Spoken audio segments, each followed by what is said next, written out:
আমি তো আপনাকে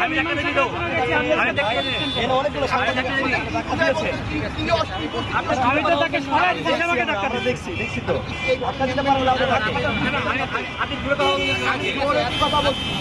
আপনি পরে কি কথা বলছেন গাড়ির ড্রাইভার বারবার বলছেন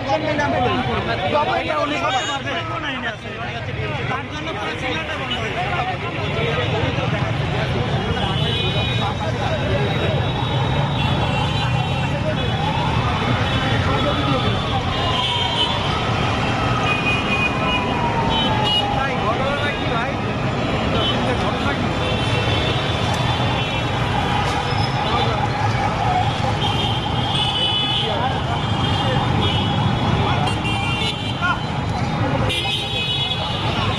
একটা কথা বলতে চাচ্ছি, আমরা ঢুকছি।